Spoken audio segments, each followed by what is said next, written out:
Again? This is my third Sorento. What's up, guys? I'm Editor James. I have another Sorento to review. I'm sorry, this is my third Sorento, but this is a 2.5 liter gasoline model. And I think this is gonna be much better than the diesel models or hybrid models that I had to review before.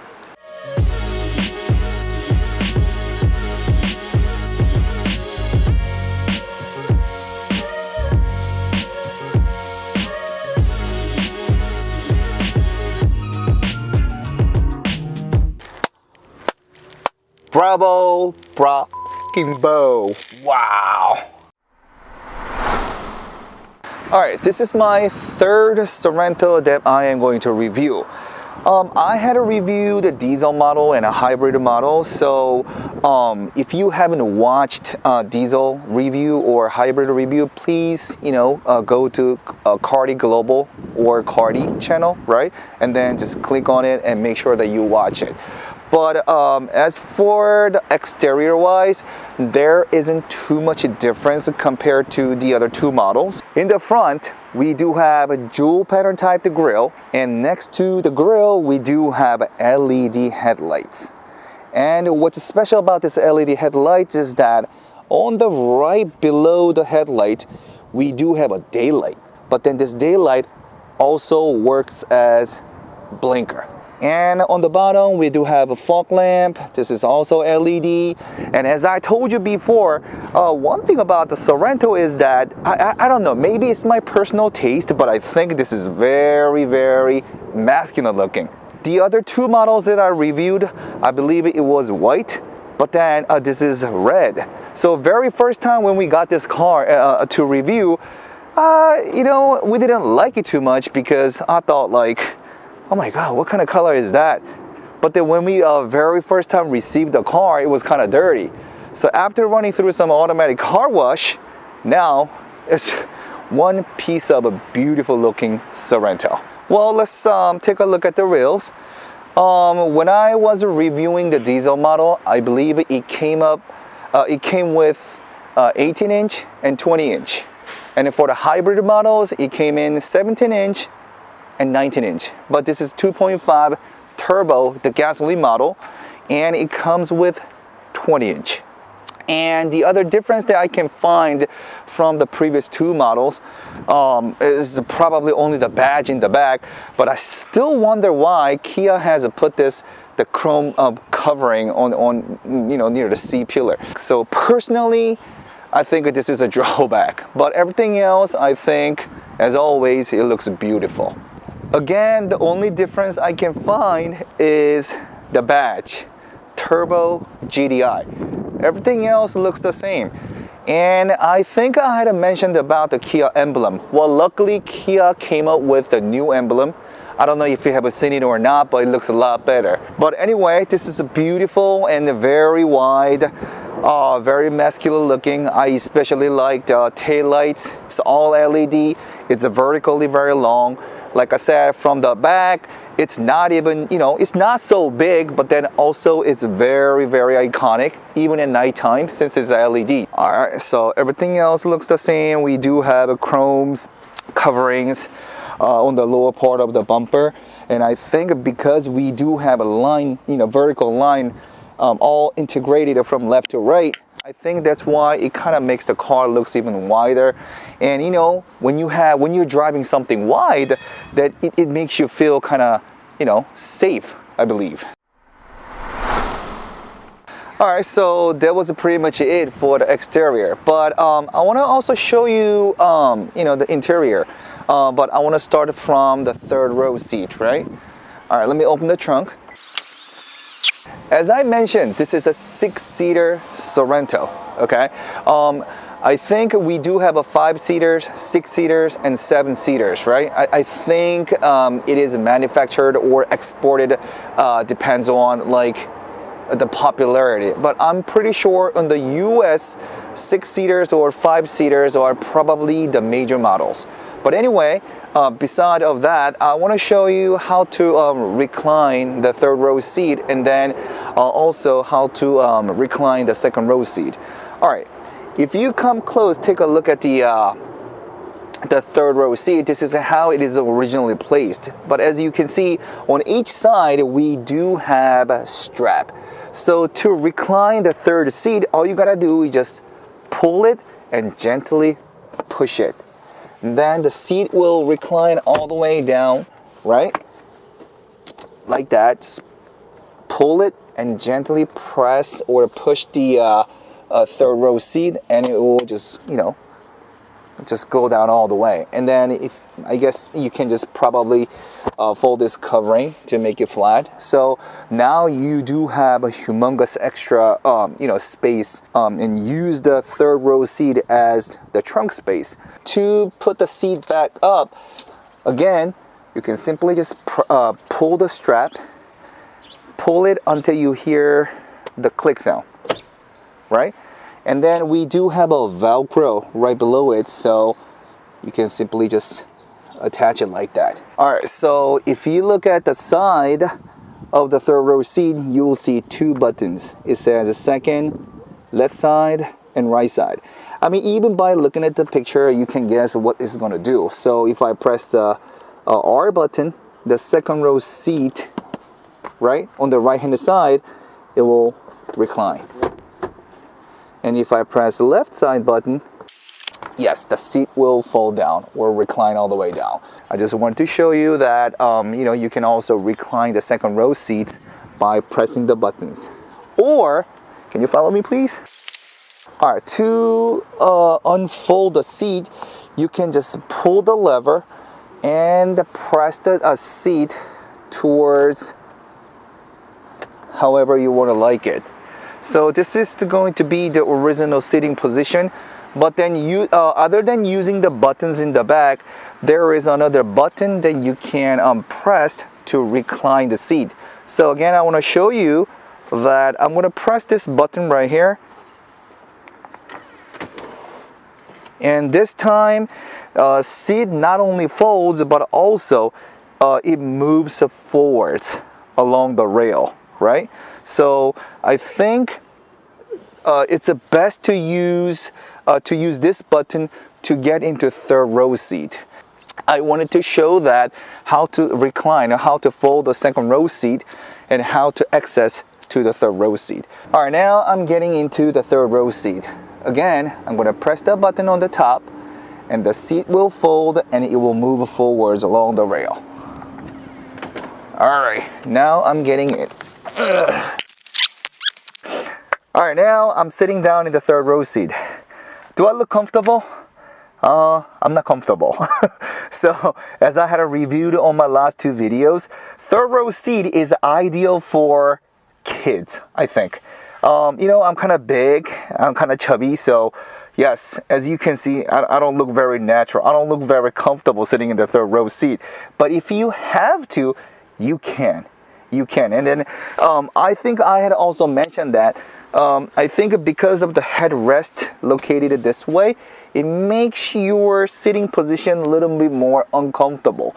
But if you adjust your headrest, if you just raise it a little bit, then it gives me a little more space. It makes me a little more comfortable. But then, well, I wouldn't really want to sit in the third row. On each side, we do have a little, you know, storing space, cup holders and air vent system. And then one thing I like about the Kia these days is that you have a lot of a USB port, which helps you to charge your smartphone and, you know, tabs and all those smart devices. So that's one thing that Kia has been making a lot of consideration to the drivers, the car owners.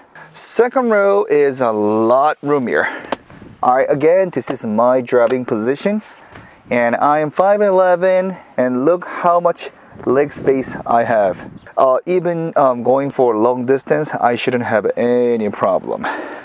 In the center, we have air vents, we got power outlets, USB port. On the front seats, you have another USB charging port. So you have ports everywhere. That's one thing I really like about Kia cars. All right, on the side of the door, we do have a jewel pattern decorations. On the window, we have a sunscreen. So days like today, it's going to be perfect to use All you gotta do is just pull it and then hook it. That's it. Again, we do have like a little space right here. And on the side, I see a little net. Again, this is, side pocket. Now I wanna show you how to, adjust your seating position. If you put your hand down underneath the seat, you can feel the lever. So simply, you can just pull it. And then if you wanna go front, you just pull your seat. Or if you want more space, just push it back. So now you have even more space. And here on the side, the armrest. Again, this is a Napa leather, very soft and nice. I think the second room is very ideal. I think this car is very ideal for a family of 4. On the top, we have a huge panoramic sunroof. Yeah, it's really, really big. So I think it's another feature, special feature that Kia has put into a Kia Sorento. Now I'm sitting on the driver's seat. Alright. Well, compared to the diesel models, the hybrid models, the basic, structure is pretty much the same. I mean, there's not one single thing that you can tell the difference anyway. But I'm gonna briefly go over like what's inside. Alright, start with the cluster. It's very, very clean and clear. So, you know what? I can't even tell that this is like a graphic. I thought it was like real picture. It's really, really clean and really, really clear. So it's very visual. And I want to show you how to switch drive mode. Right now I'm at the comfort mode, but where your hand is, where the armrest is, right? You can find the drive mode. So all you gotta do is simply just twist it to each side. So right now I'm at the comfort mode, eco mode, and then followed by sports mode. And as you can see, the colors and designs of a cluster changes. Now moving to smart mode. When I was test driving the diesel model, right? It was quiet. Even though it was a diesel model, it was very quiet. It's because probably, it's a new car. Hybrid model, you can hear anything. But this is a gasoline model. Well, you hear something, but barely. So very quiet, very reliable. Now going to the steering wheel, we have a smart control and the basic feature. So maybe I can try to use some of the features while I'm test driving. Now let's go to the infotainment. These days cars make a huge screen. I mean, it's not as big as like Tesla or whatever, but then still compared to previous models, it's a lot bigger. And this is an infotainment. Swipe it, and then if you want to use all these functions right here. So Kia Pay, passenger talk. I think I had also mentioned about Kia Pay. Basically, this is like an Apple Pay, Samsung Pay. You can just simply register your credit card or whatever. Then you can, without getting off the car, you can pay for your gas, things like that. Passenger talk, basically, front microphone will pick up the driver's voice and then play through the rear speakers. So I'm speaking right now, and then if someone is, sitting in the back, they can listen to my voice through the speakers, the rear speakers. Built-in cam. We also called unable to record a while using the built cam. Okay, so basically this is a dash cam. As you can see what's in the front. And also it records while you're driving. So in case of an accident, you can use this built-in cam and all this recorded file to see what happened during the accident or the events. So yes, we have all this driving file. So I think having a built-in cam is really handy as well. In the center, we do have a climate control. All these buttons right here. You hear the beeping noise, right? Here, this is the air purification mode is enabled. Here on the side, we do have another button. It will work as a heating seat. Push it down, it will work as a cooling seat. Alright, the transmission is a dial type. So simply, if you want to drive, twist it all the way to the right, then it will go to the D driver mode. If you twist to the left, it goes to neutral. Twist it one more time. Go to the rear, which means to back your car. And again, if you want to park, simply just press the P button, then you are parked. In the center, there is a little storage place. So simply press it, then it'll open up. Again, you have a lot of charging USB ports. And also we do have wireless charging station. So simply you can just leave your phone. And here we do have a cup holder, and we have a small extra space right below the armrest. And inside the armrest, another huge space. So you can store a lot of things. Whatever you need to store, it's all there. Using these two buttons will be very handy when your car is parked in a narrow space. I mean, in the US, I never had a problem parking my car, just getting off the car, getting on the car, because the parking space was always big. But Korea, such a small country, and the parking lines are not so wide compared to the US. So, I mean, right now, luckily, I do have a big enough parking space right here. But then I just wanted to show you how these two buttons work. So I'm gonna press down the middle button. I'm holding it down, and the car is slowly moving forward. I let go of the the finger, and the car stops. Again, I'm going to press it down, and I want to show you, if it detects anything in the front, the car will automatically stop. So here we go. I'm going to press down the button, and then I'm going to pretend like I'm a passenger just walking across. All right, it's moving, and I'm going to walk through it. Do you see that? I was still holding down the button, but then the car stopped because it detected me as an object in the front. Now I'm going to push it back to where it was originally parked.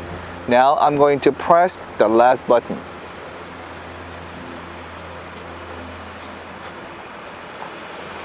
So I guess the daylight, the color changes when this function is activated. Let me push it a little bit more. Do you see that? There. So, and again, if I press the hold button one more time, the engine will be turned off.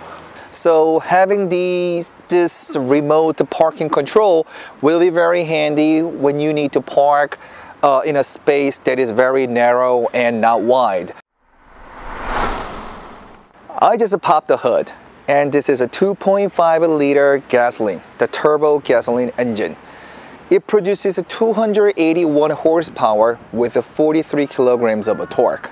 In Korea, we use a kilogram, but in the States, we go by pound. But anyway, this is a two-wheel drive. It also comes in a four-wheel drive, but right now what we're test driving is two-wheel drive. And also, it has 8-speed wet dual clutch system. And one thing about the wet dual clutch system is that it has better cooling effects. So when you're driving for a long distance, when you need power at a moment, I think the Mission will handle the power and everything so much better. So you just need to frequently, change Mission oil. It also gives us the fuel efficiency of 10.6 kilometers per liter. Again, in Korea, we go by liter, but in the States, we go by gallon. So if I briefly convert it, that's about 25 miles per gallon, which isn't bad for a gasoline model. And, having a size like this, I think 25 miles per gallon, I think is pretty good. The most fun part of the day. Let's go for a test drive. I'm so excited because this is gasoline, right? And I expect a lot more than diesel or hybrid. Hopefully this is fun. Considering it's an SUV, it will be very heavy. The first impression of driving the gasoline model is that when I put my foot on the accelerator, the response is a lot quicker, I think, compared to the diesel model. Well, this car also has an ISG function, so when I stopped at the light, the engine just turned off. But once I let go of my foot off the brake pad, the brake pedal, I think the engine will, the engine will turn it back on. The sound's different too from the diesel model. You know, it has this strong roaring, not loud, but like roaring the gasoline sound. But right now, I'm on a comfort mode. Once I reach the open area, I'm about to try to switch it to sports mode as well. You know what? Each engine has its own identity and each sound. The gasoline, I think it sounds the best. You know, diesel, no matter how it gets better, it still gives you like, you know, rattling noise like da-da-da-da-da-da-da. Hybrid is too quiet, which I think is the most ideal. But gasoline, I'm kind of counting on it because it says it has a 281 horsepower. Well, on my last review, when I was reviewing the Kia Stinger 2.5, it's supposed to have like 300 some power, right? 305, 303 or something like that. I was highly disappointed because that's not 300 horsepower. But you know, despite of it being you know, big and heavy, I think a Sorento will probably be satisfy me a little bit more. But one thing about the gasoline model is, you know, like in the beginning, like when you put your foot on the accelerator, the response is a lot quicker. Yeah, the suspension is great too. Man, these days Kia is making good cars. Man. All right, here we go. I'm on a sports mode. A cluster shows what's behind you. But here I go. Woo-hoo-hoo-hoo! Hey, this is an SUV? Woo! Wow! Wow! That felt good. Oh man! Wow! After diesel and hybrid, it was fun. This is another level. 281 horsepower. Damn. Wow. You know what? Diesel wasn't bad. Hybrid was fun. Man, this is the funnest. Damn. I love it. Wow. The acceleration is another level compared to the other two models.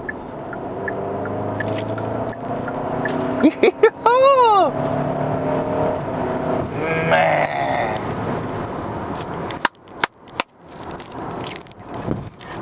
Wow. You know what?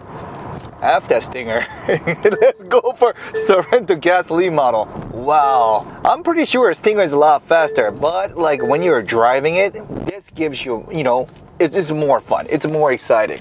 I swear. Wow. I can't believe this is an SUV. Well, I gotta check the spec, like 0 to 60 miles per hour. I'm pretty sure, but I think it's the sound and the acceleration, and plus, like, you know, being SUV, maybe I wasn't expecting too much because I mean SUV, how can, you know, how fast can it be? But wow, you know what? It gave me a little bit of a chill. I think in Korea, hybrid or diesel model will be more you know, ideal because like I said, the price of a gasoline is rather high compared to, you know, the diesel. In a hybrid you can save a lot because you're also using electric motor. So, well, if you're loaded, I guess it shouldn't be a problem. But in the US market, it's going to be mostly you know, gasoline model, because compared to, you know, Korea, at least the price of gasoline is cheaper, so I think it's a doable. But wow, man, this, you know what, it's been a while that I had a fun driving the car lately. It's been a little while, but wow, this gasoline model, yo, it's good. It's good. I don't even know what to say. Wow, it's good. I'm stirring right now. I have just activated the active sound. So it's on a sports mode, and then I came to a road where aren't there too many cars. So I wanted to hear the sound. If you can hear it, like hopefully you can hear it, but you know, I put the active sound on a strong mode. So I guess the sound that comes out probably the strongest. I want you to listen to the sound. Here we go.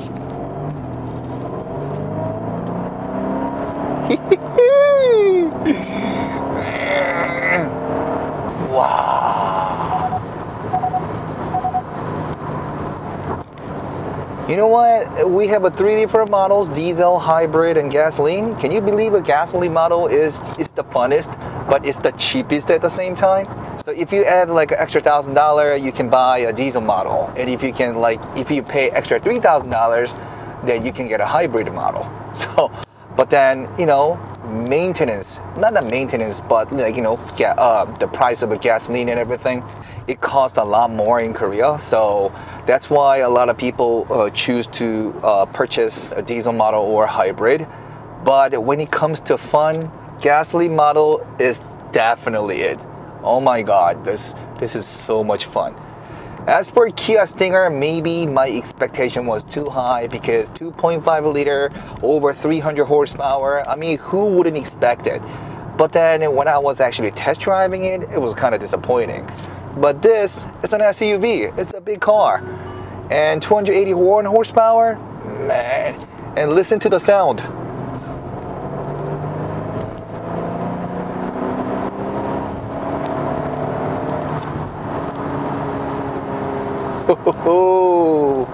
Wow, I love it.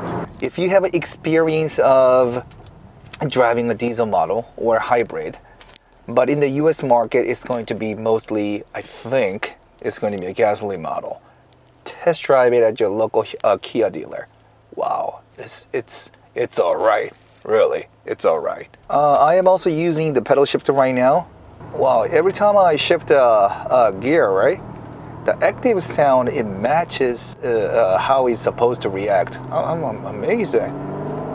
Wow, man, this car is amazing. Downshift. Downshift. Nice. Wow. This car is so much fun, I swear. 8-speed wet dual clutch. I think that's why probably it gives you better acceleration. There must be a reason why they have added the wet dual clutch for a reason, right? But acceleration is pretty smooth and it's very responsive. Most importantly, oh my God, it's fun. It's fun.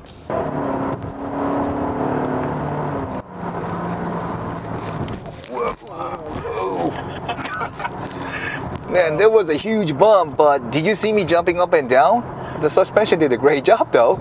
This is the most fun road test review, I think. Wow, I don't even know what to say because I'm having so much fun. You see, my mouth is like all open the whole time, and the whole time I'm smiling. Whew. You see me smiling? I can't stop smiling.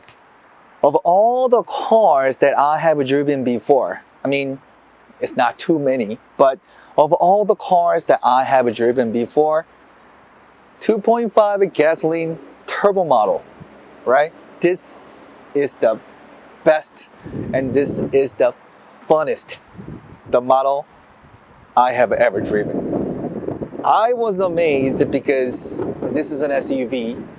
An SUV is big and heavy. But acceleration was great, suspension was great, everything else was great. It's not as luxurious as a GV80 or any other luxury brand SUV, but still, this is the affordable SUV, yet you still can have so much fun with it. I would say it would be very ideal to drive a diesel model or hybrid model because you can save a lot of money on fuel. But like I said, money is not the issue. And if you're looking for something more fun than just being normal or being, economical, I think 2.5 gasoline model is the answer you're looking for. Inside and outside, it's identical to hybrid and diesel model. But yet, what this baby can do is it will make you smile all the time. Thanks for watching the video. We'll come back with a better review next time.